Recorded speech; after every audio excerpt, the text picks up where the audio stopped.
আসসালামু আলাইকুম ওয়া রাহমাতুল্লাহি ওয়া বারাকাতুহু। আলহামদুলিল্লাহ ওয়াহদা ওয়াসসালাতু ওয়াসসালামু আলা রাসূলিল্লাহ ওয়া আলা আলিহি ওয়া আসহাবিহি ওয়া মান ওয়ালা। আম্মা বা'দ। টেকনিক ইজ এডুকেশনের পক্ষ থেকে কাছে দূরে দেশের প্রত্যন্ত অঞ্চল থেকে যত দর্শক এবং শ্রোতা রয়েছেন সকলকে আমাদের আন্তরিক ভালোবাসা ও অভিবাদন রইল। তো আজকে আমাদের সূরাগুলোর যে ধারাবাহিক আলোচনা আমরা করছিলাম, এমন একটি সূরা নিয়ে আজকে উপস্থিত হয়েছি, যেই সূরাটি হচ্ছে কোরআনে কারীমের সর্বপ্রথম যার মাধ্যমে বা যেটার মাধ্যমে কোরআনটাকে শুরু করা হয়েছে, সূরাতুল আলাক। মনে পড়ে যে ইতিহাস, যখন রাসূলুল্লাহ সাল্লাল্লাহু আলাইহি সাল্লাম হেরা গুহার মধ্যে ধ্যানমগ্ন অবস্থায় ছিলেন, ইতিমধ্যেই জিবরাইল আলাইহিস সালাম আল্লাহর ওহী নিয়ে এসেছেন। তার নিজস্ব আকৃতিতে ৬০০ দানা মেলে রাসূলুল্লাহ সাল্লাল্লাহু আলাইহি সাল্লামকে এসে বললেন, পড়ো, পড়ো তুমি তোমার প্রভুর নামে। একবার পড়তে পারছি না, আমি পড়তে জানি না, ধরে চাপ দিলেন। ২ বার পড়তে পারি না, ধরে চাপ দিলেন। ৩ বারের বেলায় গিয়ে রাসূলুল্লাহ সাল্লাল্লাহু আলাইহি ওয়াসাল্লাম পড়তে পেরেছিলেন।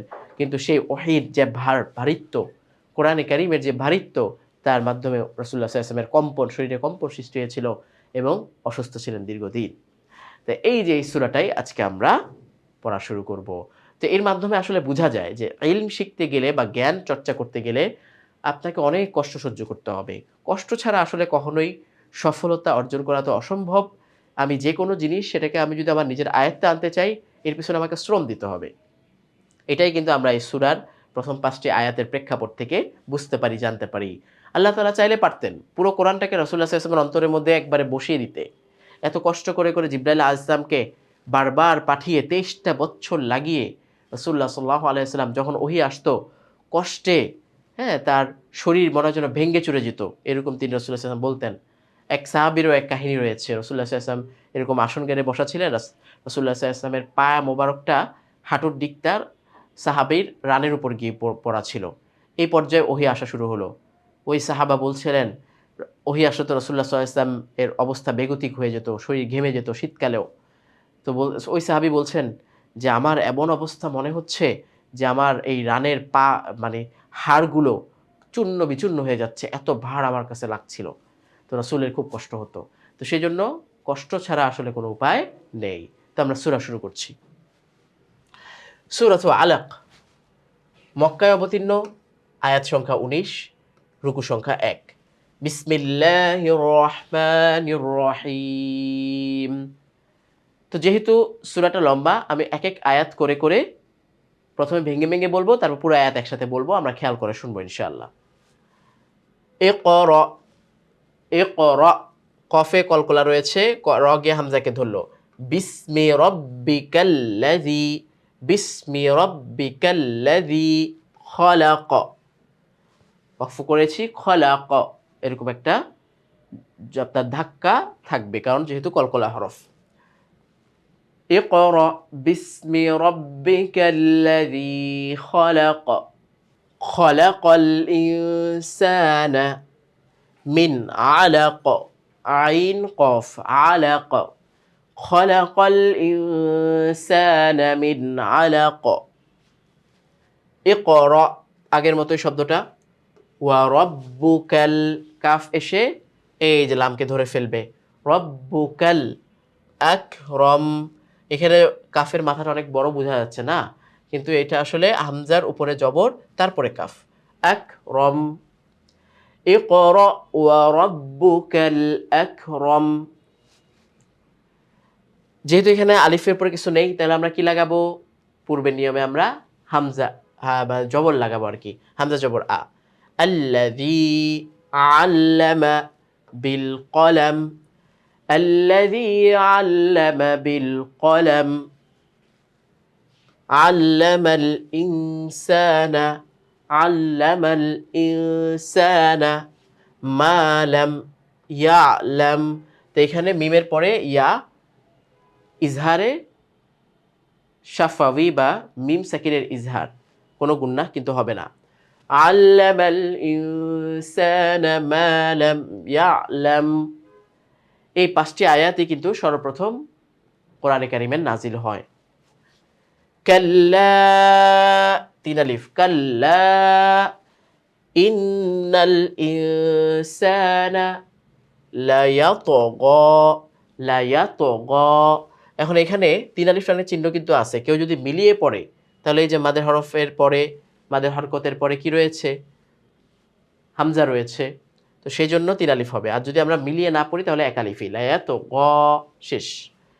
কাল্লা ইন্নাল ইনসানা লায়াতগা, এভাবে।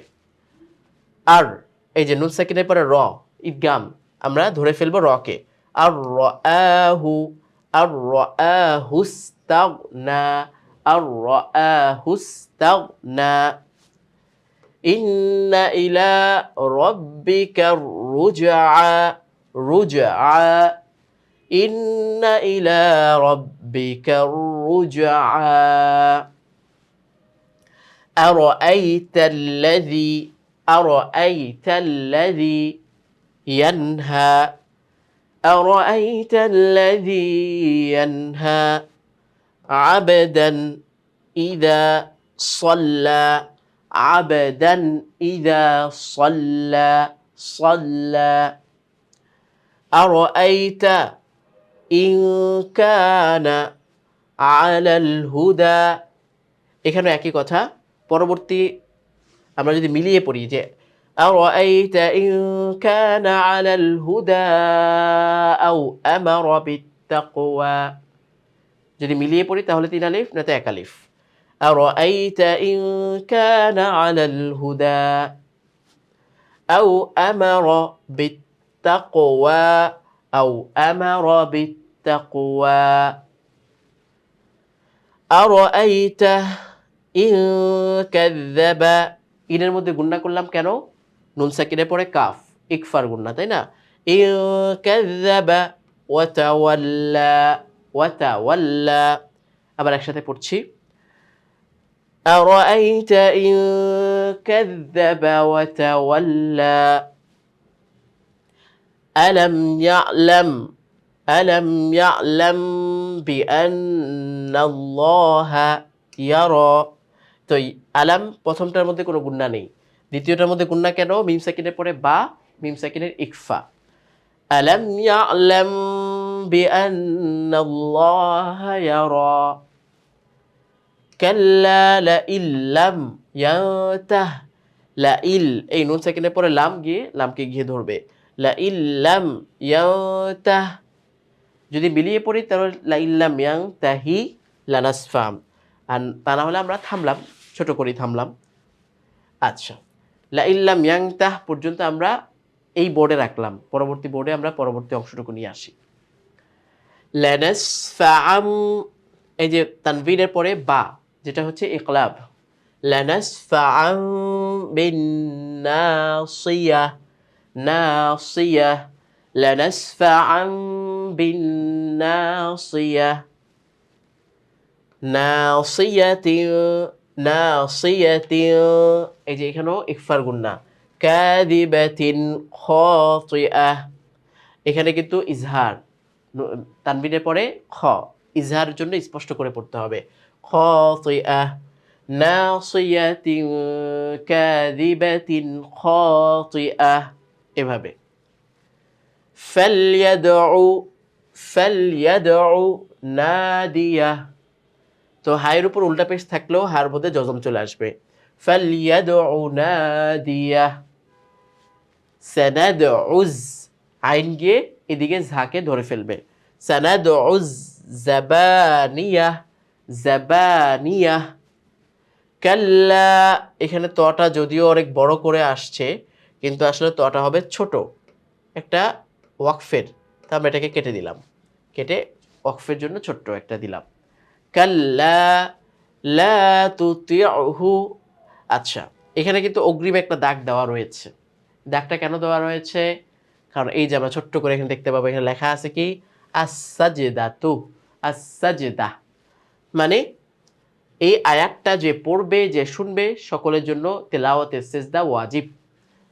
তো লা তুতিউহু ওয়াসজুদ ওয়াকতারিব, ওয়াসজুদ ওয়াকতারিব।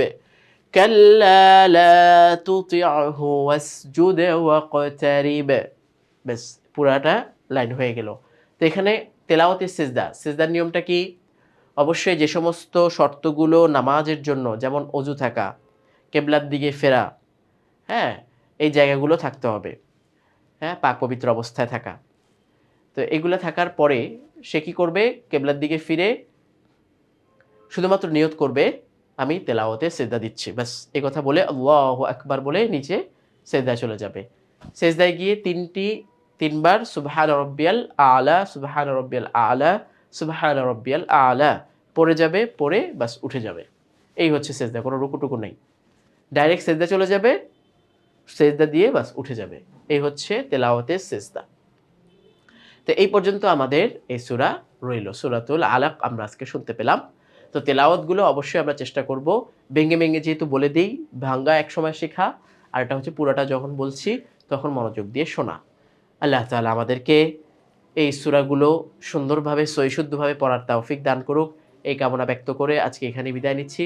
আসসালামু আলাইকুম ওয়া রাহমাতুল্লাহ।